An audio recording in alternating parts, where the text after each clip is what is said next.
अहममुक्तदा मयामबु तराम ओक्सरी लोइना चैनल सिना ngasi thagat sagaduriba video ase aigi subscriber aduga aigi viewers singna haibirakpa request tawbirakpa amani madu de khoi rasi chanabagi matani ko rasi khoi rasi follow na mulai ko masi khoi isa isa gi rasi sing masi ga atopa rasi ga chana da habde nupa nupi pakna da yengbai ni nupa sina kari rasi oirga nupisina karamba rasi oirga na sana ga ni chana roi habigi matang ni mama laina video ama thaga sagre madu de khoi hingchaba taba mi taba lai taba na madu gi matungina khoi gi rasi gi matungina su kari gum khar lai sum hai khidana aduna mayang comment da khoi gi rasi gi matang da hape hangnarak pa yam yawe mamang de so hangak pane habidi rasi pakna da bi matang hape ta habi ro na aduna I table ani khakse ma thame hari bijai lari khara de khomjin jaraga semjabani habidi table amana अखोगी नुपा नुपी से मसी चानब राशि ने table अमना चानदबगी ने हाइबा तारे अदुना चानबगी मतंग से आई हाना अदुम हौजरागे हाइदना ma'am हाइजरी अहामबगी से मेष राशि को मसीगी राशि से चानरिबसे मेष मसा से चानगनी मथंग मिथुन कर्कट मकर कुंभ सिगी राशि मंगा से चानगनी मेषगा अनिसुबदा वृष हारिब राशि जिगा वृष मसा चानरे कर्कट चानरे कन्या चानरे वृश्चिक चानरे कुंभ चानरे मीन चानरे सुमाइना मागी चानब पीरे अदुगा मथंगिसना मिथुन राशि जे मिथुन मसामक चानगनी सिंह चानगनी कन्या चानगनी मीन चानगनी मेष चानगनी सुमाइन पीरे मथंगिसे कर्कट किसना कर्कट कन्या तुला मकर मेष वृष सिंह चानरिबनी अदुगा मथंगिसना सिंह राशि गोइना सिंह तुला वृश्चिक वृष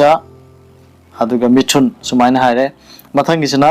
कन्या राशि गोइना कन्या वृश्चिक धनु मीन मिथुन कर्कट हाइरिबा सिंह असि चानरिबनी मथंगिसना तुला राशि गा चानबा सिंह असि तुला धनु मकर कर्कट सिंह असि चानरे मथंगिसना वृश्चिक राशि असिना वृश्चिक मकर कुंभ वृष सिंह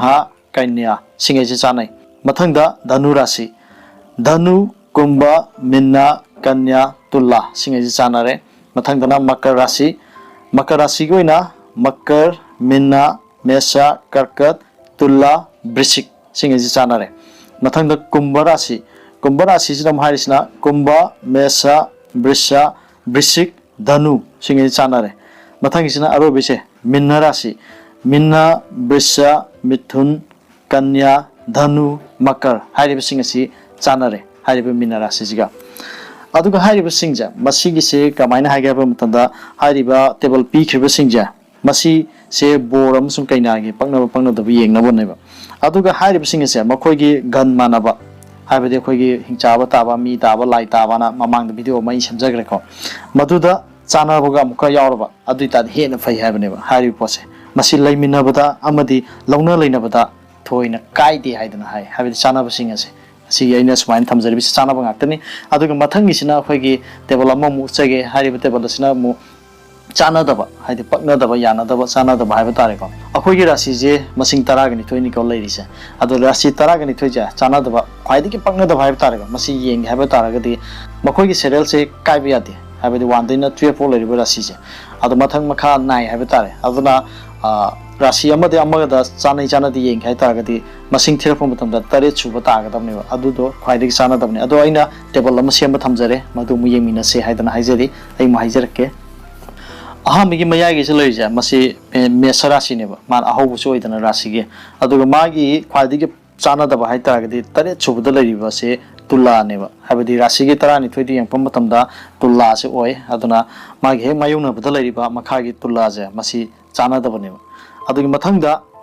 वृष राशिगे चानदबा जा वृश्चिक तारे मागी हे मायुनबदा लैदुइनि अदुगा मिथुन राशि चानदबसिना माके मायुनबदा लैरिबसे धनु अखोगी टेबल सिंग मतुंगिना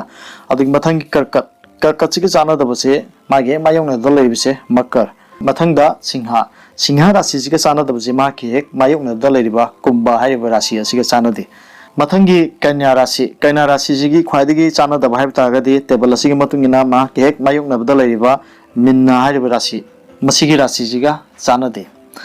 मसीनी अखोगी टेबल से आइनसु पिथोक्सरबने अहामगी टेबल अदुना paknaba haiba tares अखोगी राशि सिदा मागी paknaba राशि 5 ama 6 ama natraga 3 ama lai sumain pire aduga paknadaba ख्वाइदगी चानदबा है तारे असि 12 लेबजे मसिदा चानद्रिसे अममम पिरम है तारे अदुना आइगी टेबल हजे पिजरी बिदुनी हारिबसिंग असे आइ हांगना याम खंगैदना तव मुक्तिना चदे लारि खरगी मतेंग लौजरगा तौजबनी अदुगा मयामना हाइबिरकपा मयामना रिक्वेस्ट तौबिरकपा अमा ओइब मरमना चैनल असिनसु रिक्वेस्ट तौबिरकपा सिंग अदुगी मनिंग थोंगनबगी तमकता सेमजबनी असोइबा Ram यावसु मयामना ngakpi haidana haijari loinana channel asina asigumba mayamna haibirakpa haiba tare mayamna request taubirakpa video ayamba ai lokhatcha duna mayamna khudol tamge haidana handaksi adum honajari aduna adum apam adum haibiro aina khangba aina ngamgadaba aina thibada phanggadaba oitaragati miyamge damukta video adum semjarake haidana haijari channel si nungsibiduna subscribe taubiram matang swaida video si luisinjarage kanglai fa imana